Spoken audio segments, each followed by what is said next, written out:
Hello, everyone. Welcome to H Panel, UMD Media's weekly show. We start at 7 p.m. Eastern Time every Sunday. And today we'll be talking about the end of, or the days of the ICHREE, the ICHRE, that is the International Commission on Human Rights in Ethiopia, the experts on Ethiopia, and the implication for accountability and justice in Ethiopia with the end of this independent UN mandated investigation. That's the topic of the week. Before that, we will start with the usual first segment, the highlights of the week for each of the panelists. I'm pleased to be joined, as usual, with Faisal Robler, Miguel Gabisa, and Abraha Belai. Abraha Belai joined us a couple of times at the H panel, and I'm happy that he's joining us back, rejoining back today. Gentlemen, welcome and happy Recha and happy Thanksgiving for those who will be celebrating Thanksgiving in Canada tomorrow. Let's start with Faisal. What stood out for you over the past 7 days? Yeah, thank you very much. What stood out for me was a trip that some of us paid to DC, Washington, DC for lobbying in terms of, basically really human rights and freedom of press and what have you. So at least I shared with you the tweet that the group that I was part of released last night, or towards the end of yesterday, which really was in the works almost for a week since we came back from Washington, basically to bring along everybody and come with a common principles, or at least declaration. I think about 7 declarations that we came up finally that are posted here, and mainly these are really general that can bring everybody together, which is release of political prisoners, media freedom, freedom of speech and assembly to everybody, anti-corruption measures addressed in particularly paying key attention to Somali Hariri region is where corruption is just uncontrollable, and then equitable distribution of international aid, and hopefully a robust and meaningful national dialogue, which up to this point is not taking place, and also bring the Amara and the Oromo war to cessation through international implementation and agreements to the extent possible. And then we also asked for sanctions on key policy makers and military men and women who have participated in the war. It's no longer one war. In the war is throughout Ethiopia, particularly Tigray and Oromia, but now also the Amara war increasing. So this was the meeting we had with Mike Hammer upon his return from Addis Ababa, and also Africa Bureau Foreign Affairs prior to that. And it was attended by Somali delegation, Oromo, Tigray, Afar, Hereri, and also Amara, who really finally joined the team. And we hope that they continue to joining and staying with the team to just put more pressure. As you will see, we will talk about the other subject with the demise and death of the ICHREE work program. Where to move from there would be an issue, and lobbying probably would start now. Thank you. Great, thank you, Faisal, for that. Abraha, what was the highlight for you over 7 days, the past 7 days?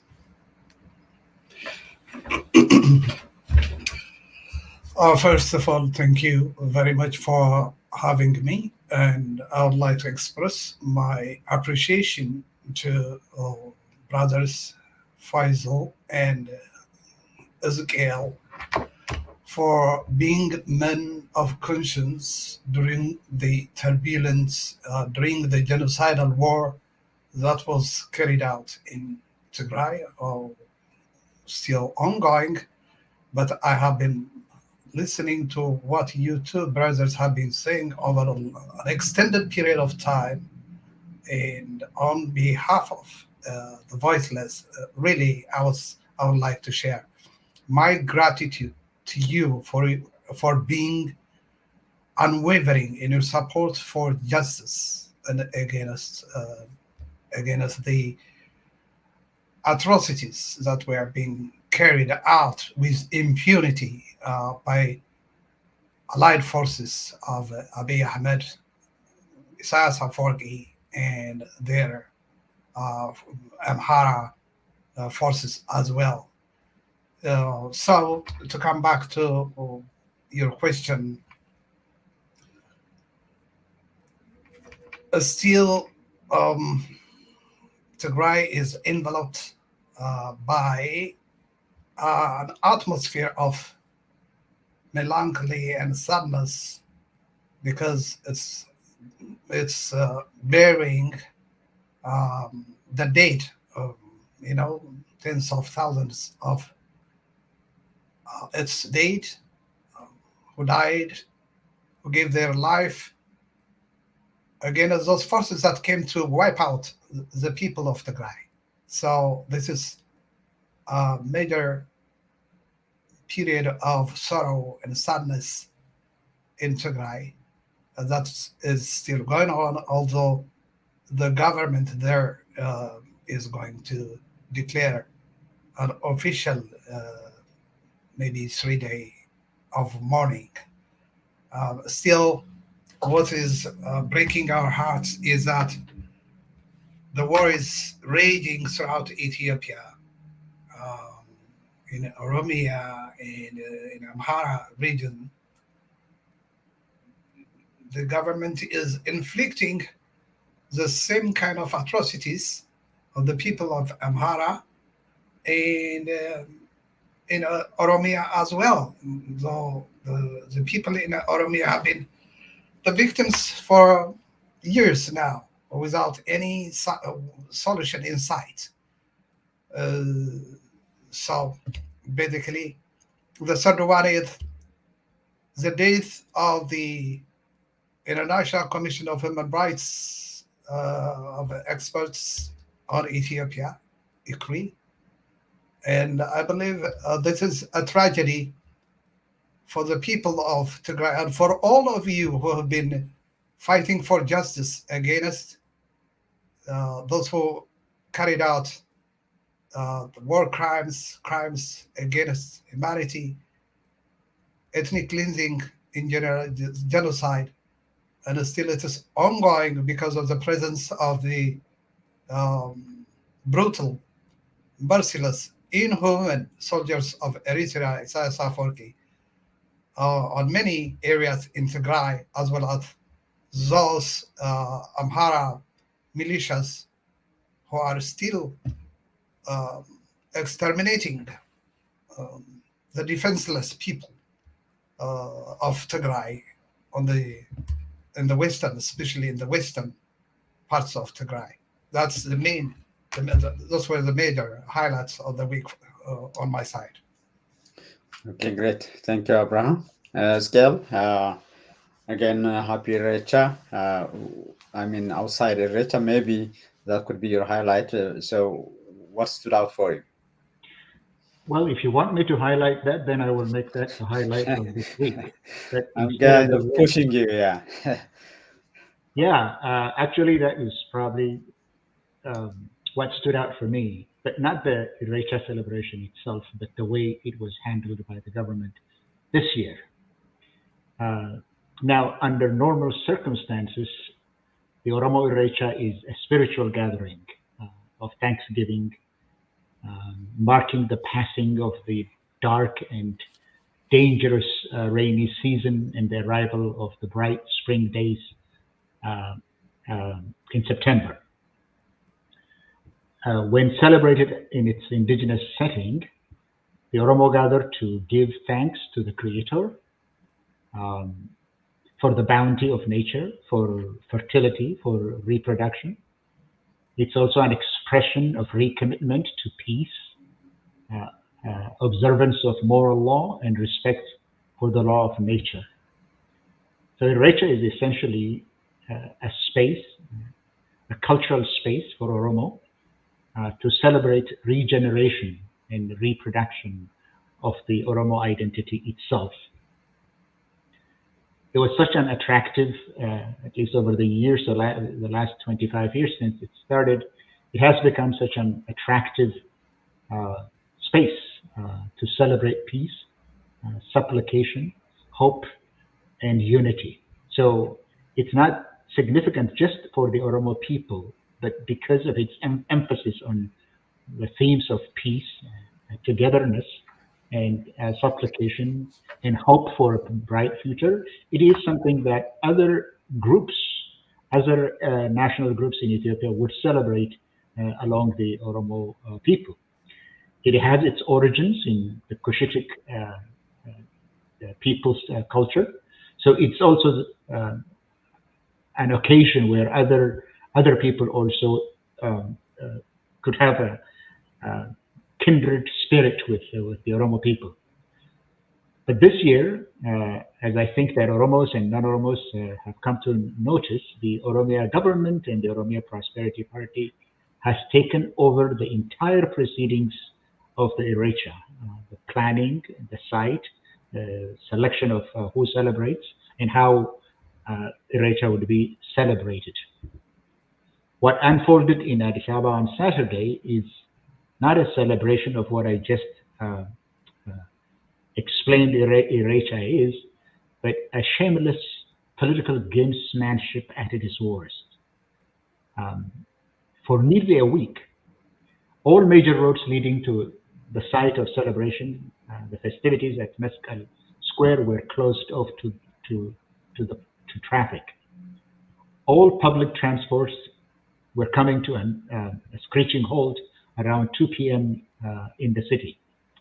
The city was adorned with the black, red, and white banners of the Oromo Gada institution.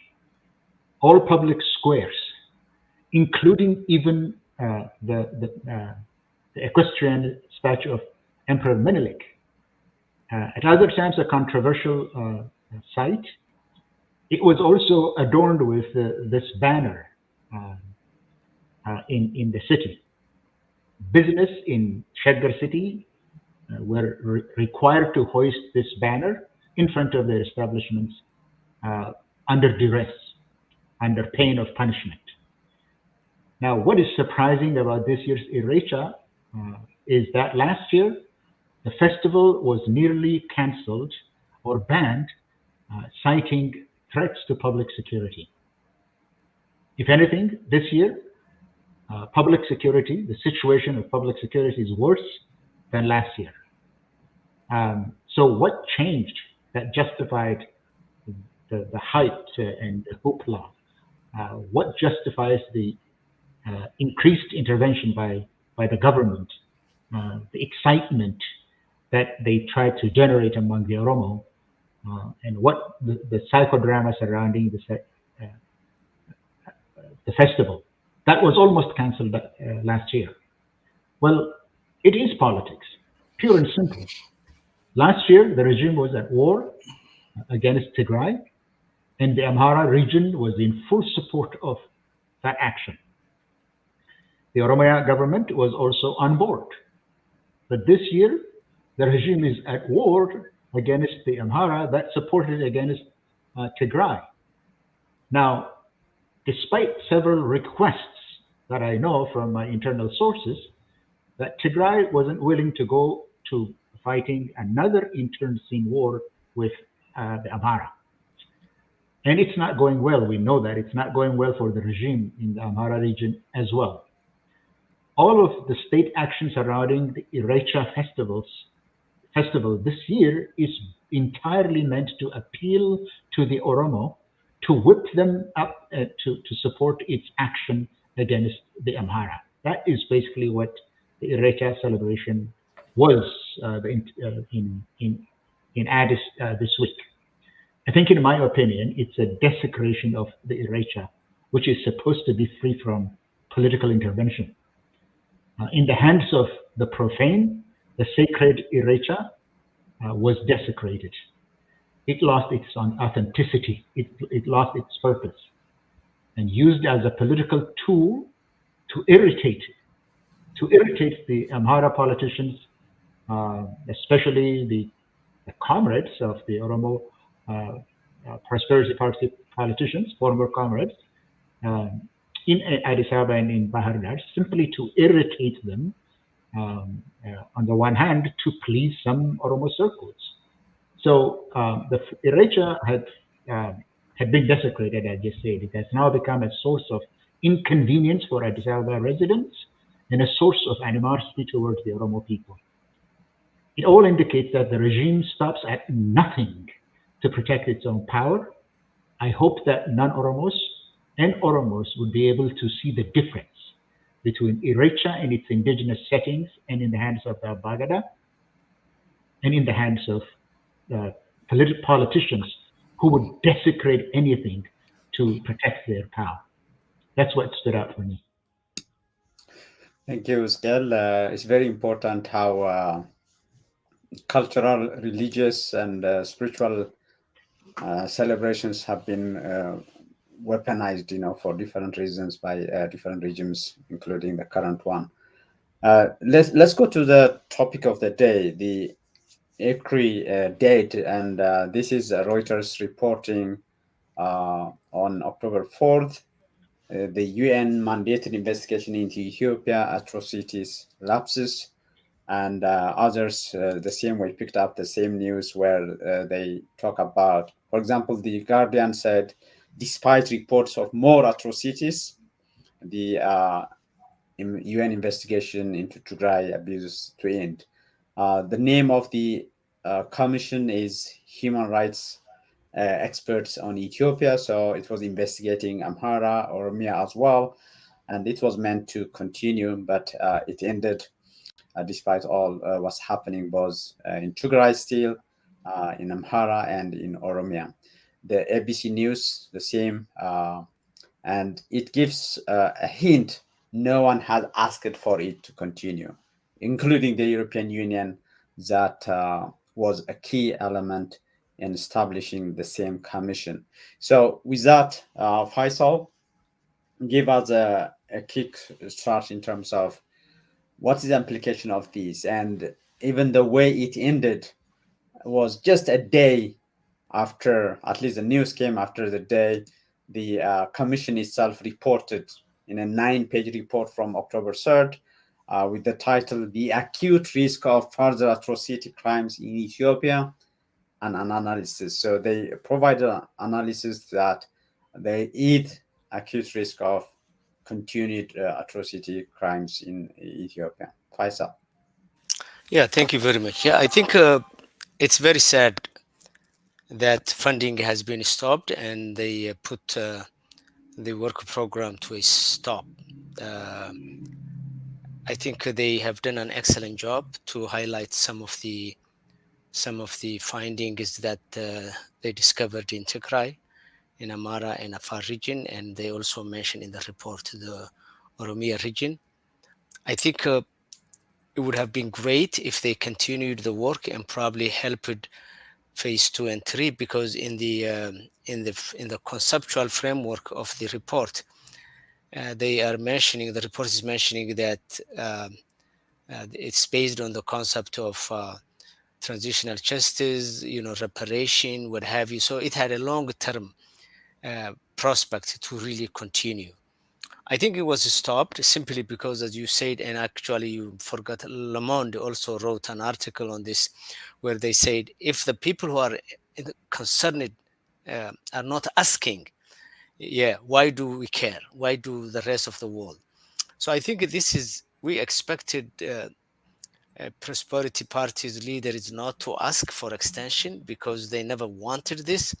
Was taking everybody else by surprise is for TPLF and the regional administration of Tigray not to ask, despite the fact that the letter that Debretsion just wrote, surfaced, October 1st, too little, too late. So I think it's bad, but I think, the silver lining in all this is that the report has been filed, the documentation is there. I think there is significant documentation of who did what had happened. as our colleague Bulai was just mentioning. They are really going deep into what's happening, and they also, as you said, Getachew, show the fear that Ethiopia is not out of the woods as they kill the current work program. So my hunch, and I will stop here, my hunch is that in the back doors of negotiations, both EU, the United States government, Prosperity Party, with the consultation of Tigray leadership, were all asked to lay low and not to push the agenda to refund and basically kill.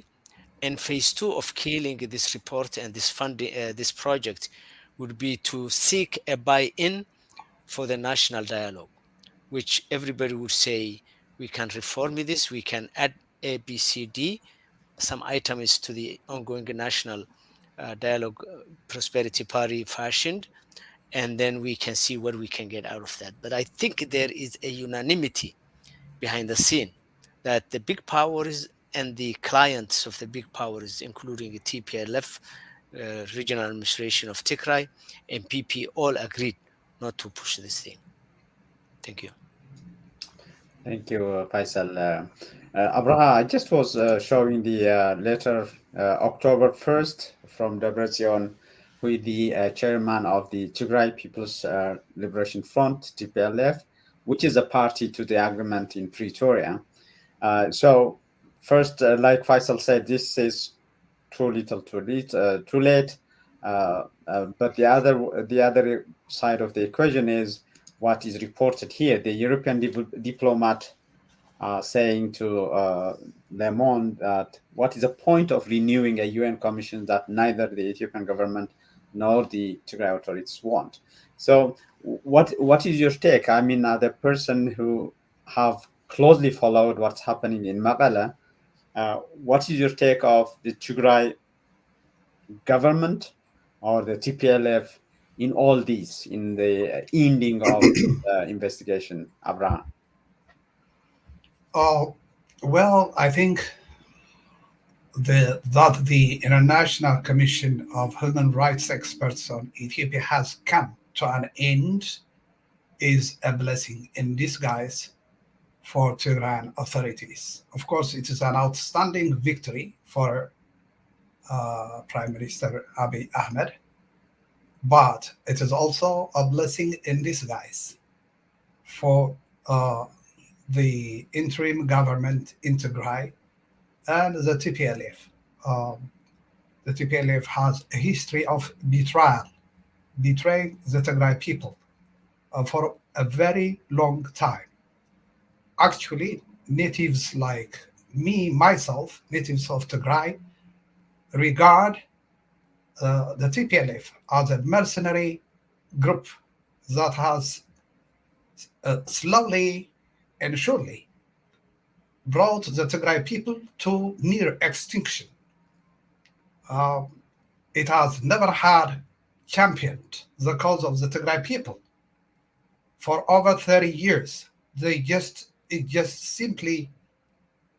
was an imposter of a Tigrayan political organization.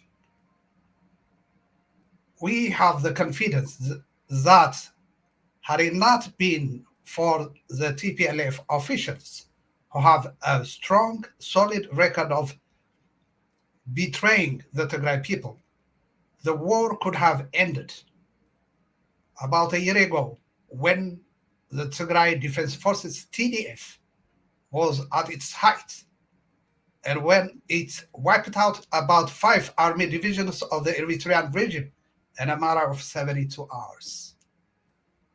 But TPLF was scared of any demographic changes. It was scared of pushing TDF to go across the border and wipe out the Eritrean army and the Eritrean regime, because any change in Eritrea could bring about the death of TPLF itself, because pro-democracy groups in Eritrea could have created solidarity with pro-democracy groups in Tigray The fear of TPLF was that there shouldn't be any change, that they shouldn't break the siege, the 2-year-old siege, so that if that is broken, they were scared that the Tigray people may rise up against them and finish them. Therefore, all these military operations that were carried out all the way to Debre Birhan on the outskirts of Addis Ababa were fake. As to myself, this could be a little bit away from the what most of you might have heard, but to those of us who have been closely following the intentions of TPLF, all these were fake. All these were to cut down the size of TDF so that there wouldn't be any threat to TPLF's existence. TPLF was scared, even it was forced to change the name of TDF. Some officials were saying TDF is everywhere, on the music, on the songs that praise the army, on T-shirts, among the Tigray diaspora. It is everywhere TDF, TDF, TDF. Our 50-year-old organization, TPLF, is extinct. Like, what's going on? Are we seeing that a danger is coming that would kill TPLF as a political organization? And the new generation is asking that the older generation of TPLF be retired and that they should take over because they have come of age. They are highly educated and they know how to take care of Tigray out of the mess, out of the predicament. Therefore, this group, the TPLF group, including the surrogate government of Getachew Reda, are simply a puppet now, a puppet of Abiy Ahmed's government in Addis Ababa. So Abiy has been fighting against any human rights investigations into the atrocities committed in Tigray. Now he has picked up an interim group, including TPLF, that would simply be obedient to Abiy's, orders. So I take it that this was, like the European diplomat told Le Monde, that this was simply the wish of the TPLF and the government of Prime Minister Abiy Ahmed, that no atrocities be investigated. This is a huge tragedy for the people who were victimized by the too many forces to name here. But it was also an outstanding success for TPLF because they themselves are implicated, first of all, by plunging the entire Tigray people into the genocide, for having about 8,000, 9,000 police officers and bragging about having like 250,000 of soldiers. But when the war broke out, there was nothing to defend the Tigray people. Because of TPLF, still the Tigray people have remained defenseless. They are being rampantly, wantonly killed by the Eritrean troops, by those who like to grab, annex Tigray, Western Tigray from Tigray. So it is content.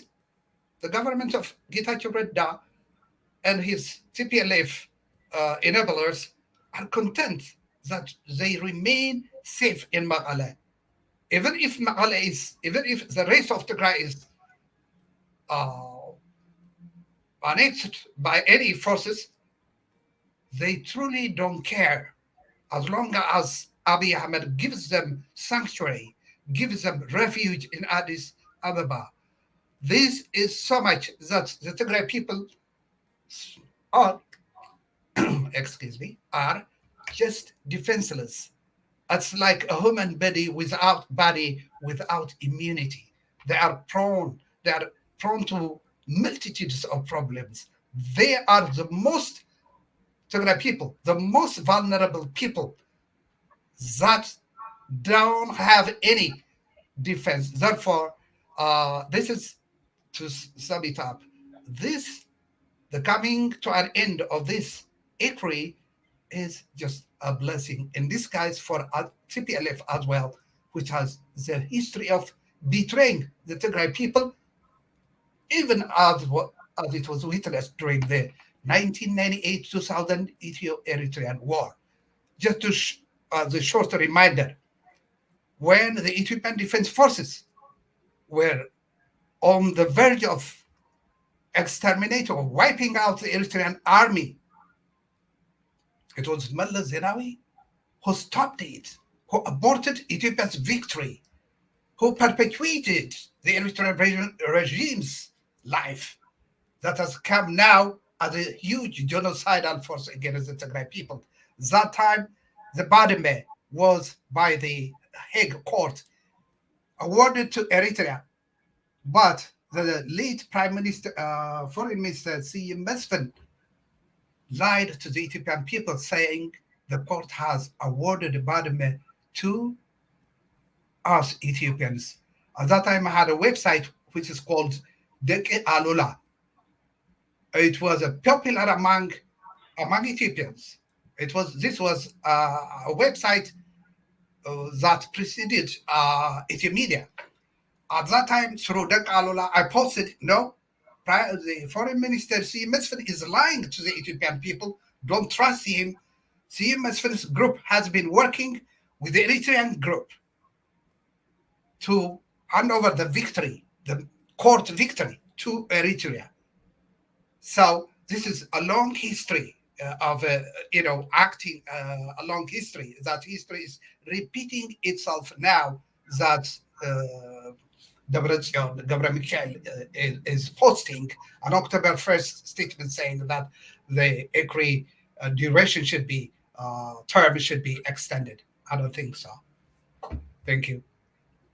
Thank you, Abraha, for that. And still on the question of what Faisal was saying about the Dialogue Commission, National Dialogue Commission. And this is not the first commission to be established by the government. We have seen commissions come and go in the past. And one issue is the timing. So when this ICHREE ended, the European Union Commissioner for International Partnership was in Addis, October 3rd, and there was a lot of signing ceremonies and so on. One of the posts from the commissioner says, EU is launching multi-annual indicative program benefiting Ethiopian people and effort to consolidate peace. And he talks about green growth, all this reform and so on. So it looks like the European Union is painting here versus the Ethiopia we are talking about in terms of war, Amhara, in Oromia, and the still silent, but people dying, in terms of starvation, famine in Tigray. And so what is your take in terms of the commission that is the European Union is hoping for, and others are also saying it would continue to investigate as well as maybe serve some form of transitional justice from the Addis? Pascal? That last point that you raised is not credible by any stretch of the imagination, and I'll come to that when I conclude. Let's begin with what ICHREE was able to do, to achieve. That is, they have issued 2 reports operating under very difficult circumstances against heavier odds and within the framework of pressure from the Ethiopian government on member states. Despite the pressure, the hemming in on the commission, they have reported issued 2 reports in which they have exposed what we have already we have already known had been committed in Tigray and other places in Ethiopia, that crimes against humanity, war crimes, and other forms of atrocity crimes were committed. And they have given sufficient evidence that these rights were violated in the context of war, that there was really no heinous crime that the Ethiopian government and other combatants or parties to the conflict have not been accused of. So the content was, if you take it together, especially the last report, it was not only documenting and collecting evidence about the rights violations that have already been perpetrated in the context of the conflict. That, in many ways, they have really documented.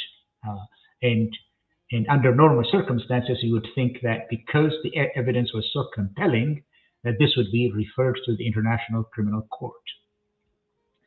But it is evidence, the collection of evidence. That's an achievement. I just want to underscore that. But the other part is, they also alerted the international community, issued a warning to the international community about ongoing violations, and of course, so impending or imminent violations in Ethiopia. The ongoing one is in Oromia and in Amhara region, but because of the dynamics of politics and how they are unfolding within the Ethiopian context, the report warned that, or issued a warning to the national community that there will be more crimes to come, which means the commission should have continued to work to not only to bring about accountability for the crimes that have already been perpetrated, but as a mechanism to prevent further violations in Ethiopia, as the police that would probably be overseeing over the shoulders of the officials in Ethiopia. That would have been a solid foundation for extending the investigation and the mandate. But that didn't happen because politics and realpolitik intervened. For the sake of accountability and for the sake of preventing war, ICHREE should have, its mandate should have been extended, but the EU in particular, those are the countries, EU as a collective, and the countries of the EU that were pushing for extending in the past, they were responsible mainly for the creation of the expert team in the first place. But for them too, realpolitik became more important. International geopolitics became more important. In addition, but I also think that they are really tired of the Ethiopian government. Regardless of what they have been able to do, the commission, the investigative commission, or the commission of experts, the sanctions, I think Western governments have done more than I expected to try to get the attention of the Ethiopian government to change its ways.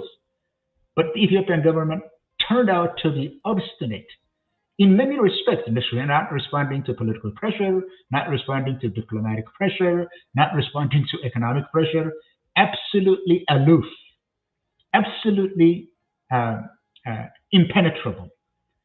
So they figured that they have to try some other way rather than simply continuing to push it to the corner and maybe to the arms of the BRICS and the Russians and the Chinese. So that is where I say realpolitik intervened. Now, so it was a failure. It was a failure. It is a betrayal of the victims of the violations that have been committed, but also those Ethiopians that are going to be, whose rights are going to be violated in the future. It's a betrayal of Ethiopians and the Ethiopian victims. But it's also a betrayal of the cause of the United Nations. The United Nations was established in the first place to prevent violations of human rights as a way to prevent a third world war. The Universal Declaration of Human Rights was a momentous occasion in the sense that the international community agreed that certain basic and fundamental human rights are inherent and equal for all human beings. The International Committee at the time vowed that because of the experience of the Second World War, and most notably the genocide committed by the Nazi regime, that the world said no, this will not be repeated. Said we will no longer be, or war could not be used as an excuse to commit genocide and crimes against humanity, nor would the suffering and death of many millions would be ignored. This was the commitment of the Universal Declaration of Human Rights. So they violated that. They went back on their own commitment. So in a way, the UN actually went against its own raison d'etre. The reason for existence of the United Nations is to protect human rights, not from recurring, not just to stop the protection of human rights, but also to stop war, a general conflagration. On this count, the UN itself has failed. It is a stain on the UN itself.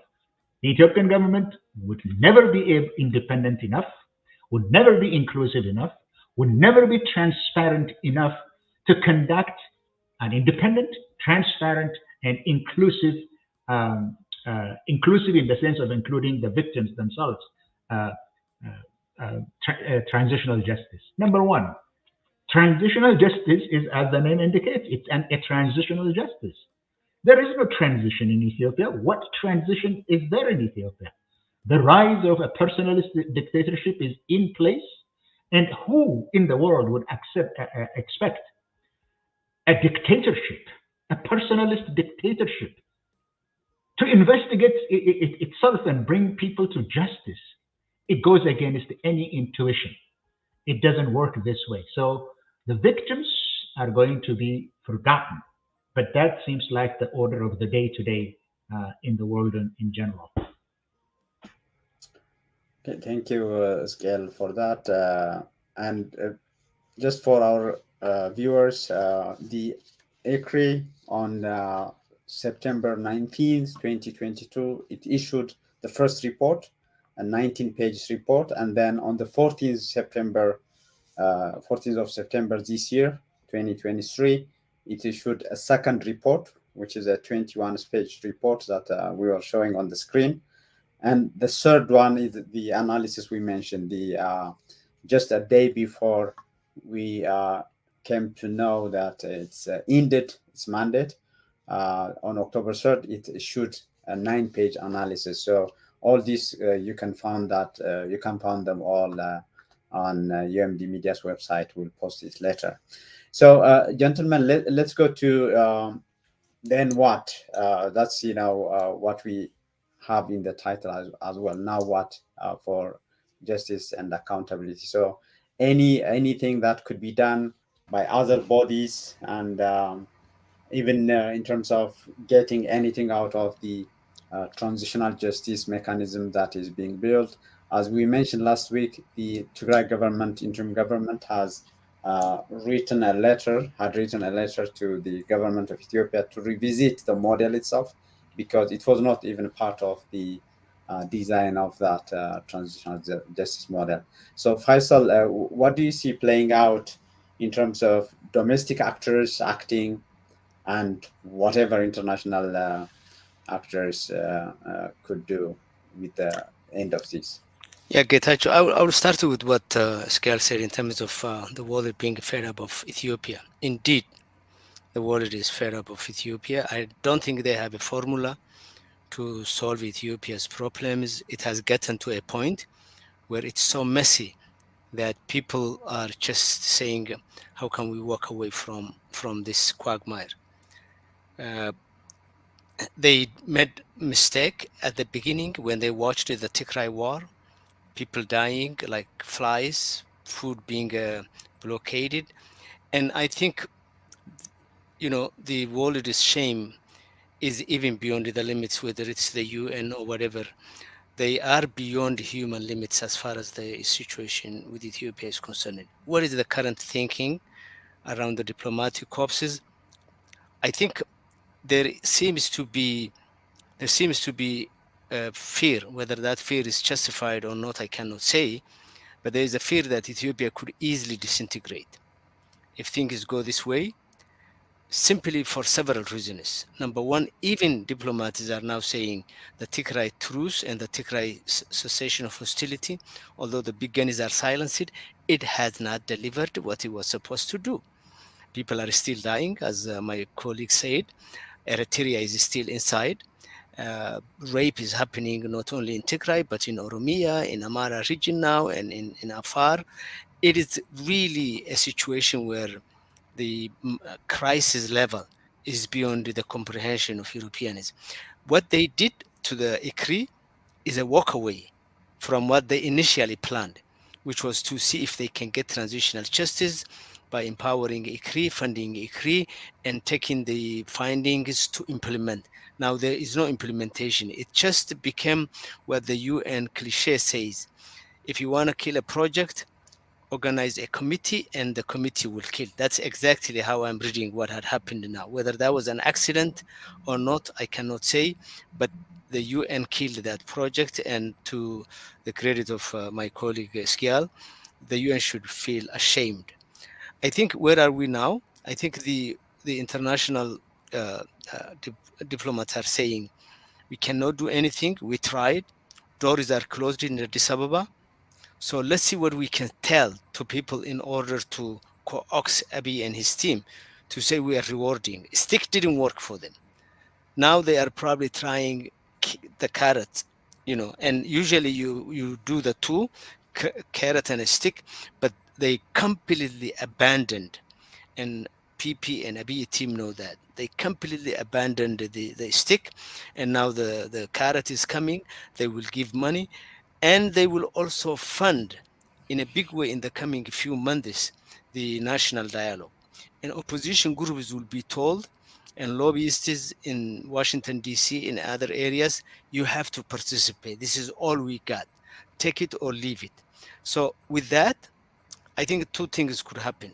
Either people will just get discouraged and walk away, or the old form of struggling in this troubled Horn of Africa country will come back, which is take up the guns as many as possible. Amara conflict will intensify, the Oromia conflict will intensify, and Tigray situation could be worse. From Balai's, introduction, there seems to be enough fire to now link TPLF and TDF with Aret Kilo, the fact that a lot of Tigrays feel that Getachew Reda was handpicked by Abiy. TPLF, in addition to its history, which I don't know that much, not being Tigrania, but the suspicion that it has lost its teeth is also there with a lot of Tigranian young people. So I think we are in a worse situation today than in 2020 when the war started in Tigray. And I think the world community stopped ICHREE's funding and its aggressive and constructive involvement in the Ethiopia situation at the wrong time. I think what they are now doing and saying they will do is basically saying we don't want to offend Abiy, we don't want to offend Ethiopia, work with Ethiopia in the way it is, take it or leave it, and that's where we are today. Thank you. If I add, I think you asked me one last question, and it would be just 30 seconds. I think the forces that are entangled now is even expanding. Eritrea's problem is back in the scene, as we have talked a lot about here. The Amara region is, as you know, in a very serious conflict with the federal government. I think Oromia has been there for a long time. So the center of gravity is no longer Addis Ababa. The center of gravity is in those hotspot areas where the war is raging, and whether those centers will come together and forge some sort of at least a short-term alliance to fight because there is no more hope to expect And they told us, basically, the State Department's position is, we will help, but in terms of designing and coming up with your own government, that is left to the Ethiopian people. So Washington, D.C. will not do a regime change, will not even lobby for regime change, will not even ask Abiy to reform his government. That is left to the Ethiopians, and that may even encourage more people to pick up guns. As you know, ONLF, or the National Liberation Front, tweeted a week ago its frustration and how they are frustrated with the 2018 agreement that they signed with Abiy Ahmed. Thank you. Thank you, Faisal, for that. Abraha, the same question, what is to be done? Who should do what given the end of this UN mandated investigation? I think we shouldn't give up. Activists or anyone concerned, individuals, intellectuals, human rights organizations should push that the termination of ICHREE is a major recipe of disaster for Ethiopia. We know that the United States and the European Commission have turned their back on Ethiopia for fear that it has become too messy, that they don't want to see a Yugoslavia in Africa, because they know that a long time ago, the late Prime Minister Meles Zenawi laid down the foundation for the disintegration of Ethiopia by installing a Yugoslavia-like ethnic federalism. So they know that it's a matter of time with a popular revolt in Oromia, in Amhara, in many, including in the Somali region of Ethiopia, Afar, what have you.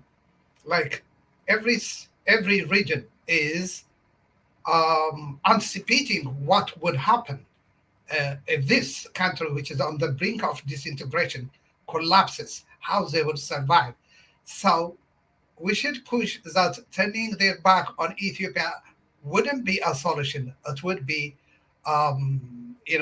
expedite the demise of the country, the disintegration of the country. So it is also, on the other hand, a recipe for dictators like Isaias Afwerki to what he said, an unfinished project that he lamented at one time when the Pretoria Agreement was signed, that the signing of the agreement would make his project unfinished.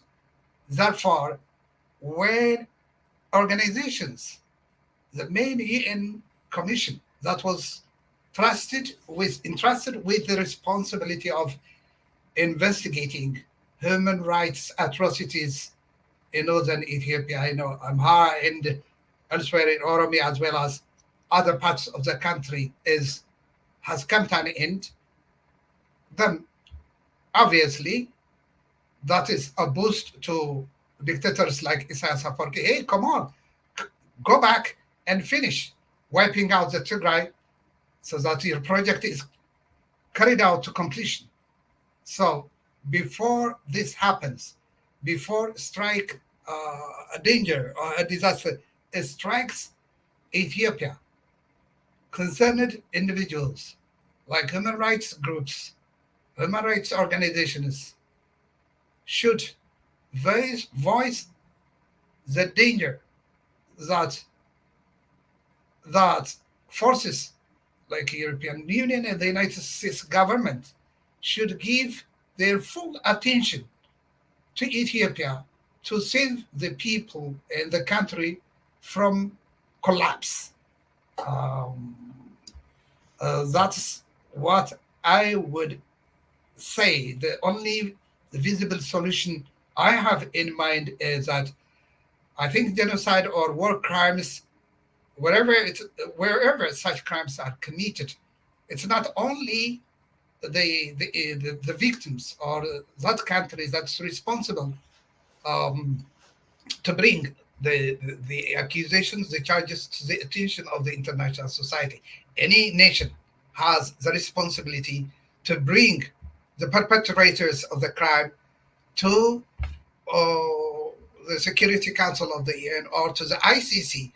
Therefore, giving up hope on this country is not a solution. It is rather a recipe for a major impending disaster. Thank you. Thank you, Abraham. Ezekiel, the same question: what should be done by any actor in the region, domestically or otherwise? Any actor, beginning with the interim government of Tigray, what could they do? What could they have done to ensure the continuation of the International Commission of Experts' work? Not a thing. They could not have done anything, whether they wrote 1,000 letters or 1,000,000 letters. By the TPLF or the interim government of Tigray could not have extended the International Commission of Experts. Nothing could have changed, whether they wrote the letter or not. I think the government, the interim government of Tigray, is operating under very difficult circumstances.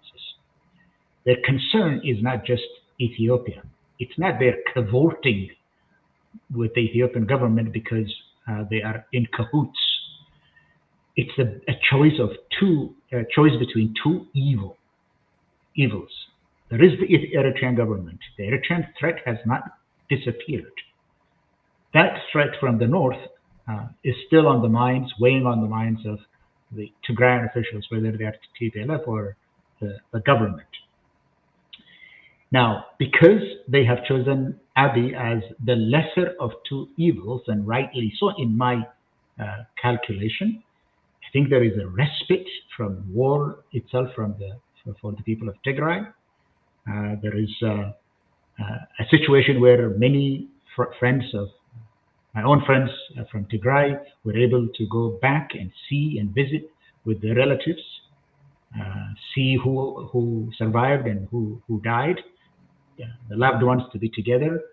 Those are really monumental achievements because of that peace. Did it serve all the political purposes that it was designed to do? No. Some of the things is probably because of the inadequacy of power that rests with the interim government of Tigray, but 70–80% of it is because of the failure of the Ethiopian federal government to live up to the terms of the agreement. Look, Western Tigray, it was not the responsibility of the Tigray government to kick the Eritreans and the Amhara out of there. It falls entirely on the shoulders of the Ethiopian government. But the Ethiopian government has been unable, as a federal government, has been unable to tell its allies in the war against Tigray, whether that is in Asmara or in Amhara, they have not been able to keep their side of the bargain. Not at all. They have not even tried. Probably because they are unable to do so. So, and the government has much more to do than the security of Tigray, but also the humanitarian conditions, the economy, unemployment, paying, salaries. All of these things are monumental tasks that they have to live up to. So there isn't much that the government of Tigray could do in this situation to try to find another mechanism of bringing about accountability. So you can just count the Tigray government as unable to do much.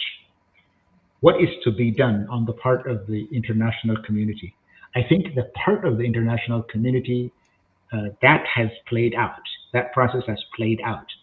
I don't think the ICHREE is going to be revived. And I don't think the recreation of it, because the ICHREE is dead, now they have to recreate another one. And I don't think there is the slightest possibility for that as well. Internally, on the part of the Ethiopian government, could they institute a credible transitional justice? I was saying that before. There is no transition to justify transitional justice. And where there is no transition, there cannot be a transitional justice. And the Ethiopian government, we know it, it's not committed to justice in any way or shape or form. It's not credible to investigate itself and to bring itself to justice in this case. So the Ethiopian government cannot do anything. So what's left? Look, the issue is not about how to protect civilians from violations of human rights in the future. This government is committed to doing anything to stay in power, including violations of human rights, gross human violations of human rights. And they don't care. They really don't care. They don't care how many people died, especially the head. We have seen his emotional expressions. We have seen his gestures and body language. Has absolutely no conscience for the lives of human beings. We have seen that time and again in discourse and in sign languages. We've seen that. That's been the behavior of the Ethiopian government. But as long as this government remains in power, the rights of anybody, much less poor victims, cannot be protected. It just cannot be protected. There are two courses or scenarios for me. The government, in my estimation, because of the multifarious problems that it faces, that center cannot hold for very long. You can listen to how the chief of staff is speaking or his deputy chief of staff are speaking. They are actually talking about the one credible institution that remained in the country to save Ethiopia is the military. I have seen that, I heard that from the chief of staff and from the deputy chief of staff. What does that mean? Is there a military option to change the situation, the regime in Ethiopia? Well, it's in the air. Whether that is credible or not, it's in the air. The other option, because the center cannot hold, the other option is the total implosion of the Ethiopian government, and anything could happen in that situation where authority has collapsed. So one option for the international community and for politicians within Ethiopia at this point in time is to go back to the constitution. Removing the prime minister should not be a big deal. The Biltzigana party could remain in power and they could have a sane human being at the helm of power. The problem in the country is not institutional, it's not constitutional, it's not structural. If you change the prime minister, which had brought devastation and decimation alone in the last 5 years, you could improve the situation. Improve the situation to a point that you could engineer a safe landing. As long as this government is in power, it is simply a luxury to talk about respect for human rights. The bottom line is change must come to Ethiopia. And that change could start at the top by changing the prime minister that has dragged this country through hell town time and time again. That is the solution. That should be what should be done for the international community and for politicians within the country. Start with the parliamentary procedure of ending the reign of terror under the personalist dictatorship of Abiy Ahmed. Thank you, Scale, for that note. I think we are over the hour, but if there is anything that you want to say in a minute or two, please take that. Faisal? Yeah, I think Ethiopia's structural problems were before Abiy and they will always be here. Ethiopia has an endemic, serious structural problems, and it has taken a lot of shapes, and that will continue. I think to attend to what can be done for practical purposes, I don't think we can stop lobbying, but people have to start lobbying differently with the State Department vis-a-vis the Congress elected officials, such as the Senate and the Congress. They're completely two different. A Senate can have the power if they get enough votes to table a resolution, whatever that can mandate the State Department to do. State Department will always prioritize what is priority for the State Department, which is military, strategic, diplomatic relationship, and anybody who is giving them that, they will take it. So I think what Tigray activists learned last time and what they achieved, I think Ethiopians need to do that. If they do collaboratively, I believe they can impact more with the senators and the Congress. That's number one. I think in number two, TPLF TDF was the closest to come to do something by power with a force to get rid of PP. They came closer all the way to Debrecen, but something happened.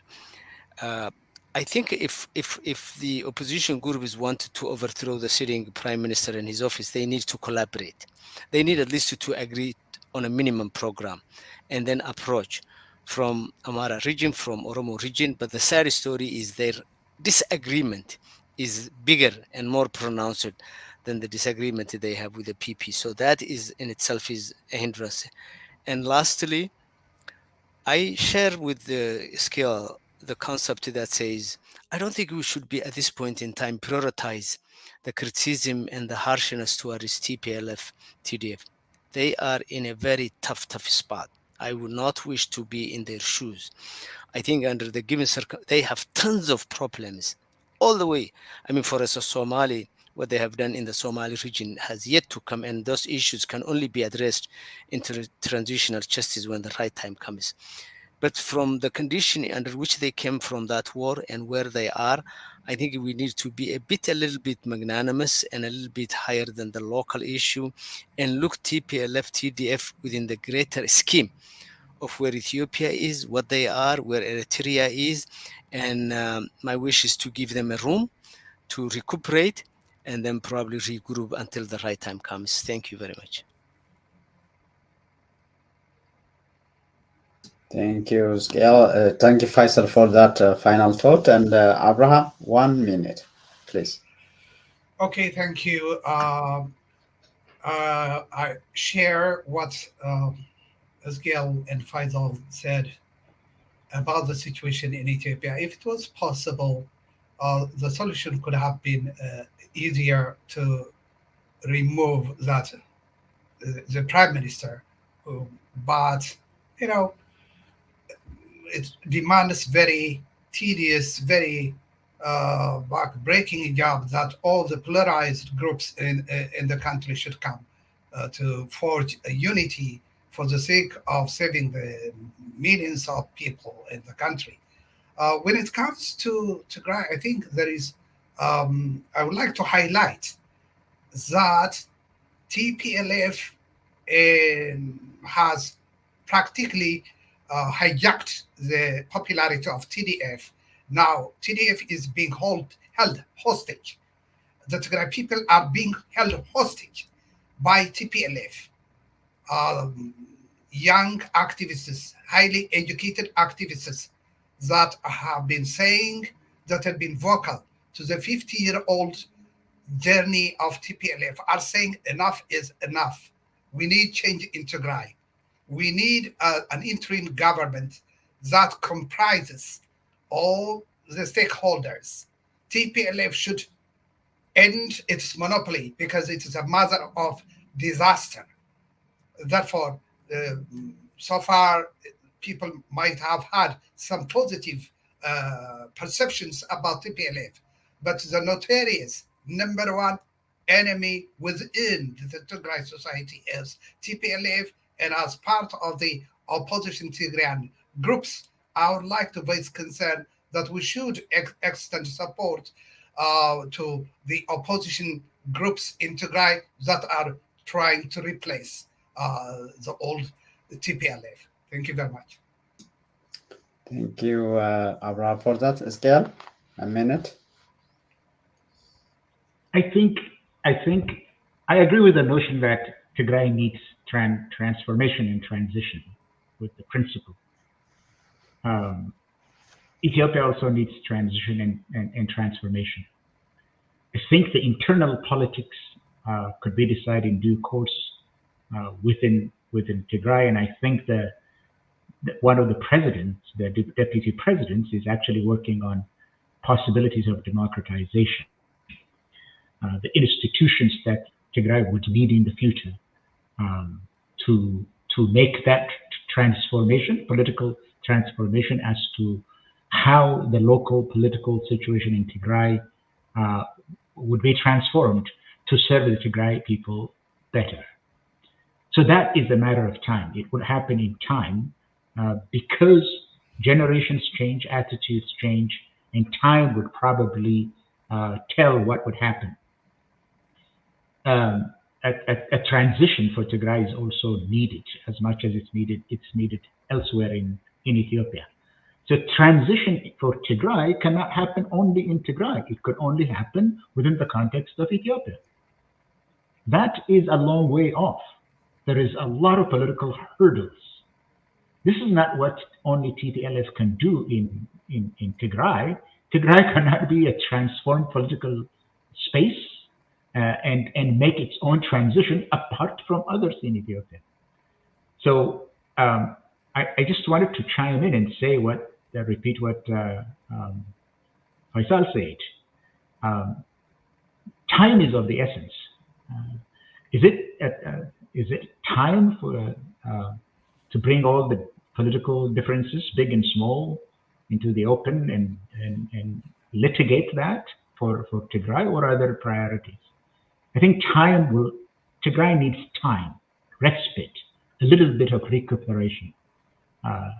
So I just wanted to say that there is no doubt that Tigray needs both transformation politically and transition to a democracy and some kind of participatory politics in the future. But choose the time. It's better to choose the time. That is all I just wanted to add here. Great. Thank you, Zgail, Faisal, and Abraha for your insightful contribution today. And I hope to see you again in yet another episode of the H panel. And good night. And for those who are celebrating Thanksgiving in Canada tomorrow, happy Thanksgiving and happy Irreecha for those who are celebrating Irreecha in Addis Ababa, Ethiopia, and everywhere else. Good night. Have a good one. Thank you very much. You too. You have been following us live online, and this will be broadcasted to the Horn of Africa as well on HBS satellite, Horn Broadcasting Service satellite. And today we talked about the ICHREE, the death of ICHREE, or the end of ICHREE, and how these the ramifications for justice and accountability in Ethiopia. And your host was Getachew Asafa. Please subscribe and share to those who might not access this material. And you can contact us on our email, umd.media.2020@gmail.com, or text us or call us or leave a message, a voicemail at our Telegram number, +46 76 242 2594. That's what's running on the screen that's taking down there. That was the end of the show today. Thank you for following us. Good night.